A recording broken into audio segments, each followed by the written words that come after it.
सागर सेना, ये बड़ा सवाल है। देखिए, ये कहा जा रहा है कि टैक्स स्लैब में कोई बदलाव ना हो, लेकिन स्टैंडर्ड डिडक्शन में कुछ बदलाव हो सकता है, क्योंकि आम लोग, सैलरीड क्लास और सरकार के लिए भी ये बार बार कहा जा रहा है कि यहां से लोगों के लिए जो बाजार में खरीदारी है वो बढ़े, कंजम्पशन बढ़े, उसके लिए भी ये जरूरी है। तो क्या वहां कुछ हो सकता है?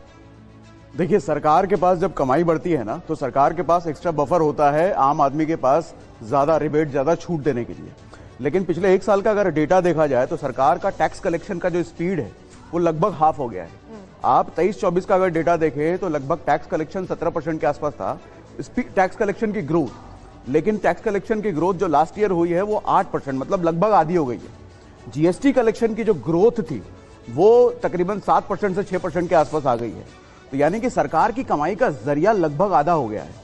तो अच्छा, उसका बड़ा कारण है ट्रंप का टैरिफ, उसकी वजह से पूरी इकोनॉमी हिली है, उसकी वजह से हमारे एफआईआईज का भरोसा टूटा है, उसकी वजह से हमारे प्राइवेट प्लेयर्स जो इंडिया के हैं उनका भरोसा टूटा है।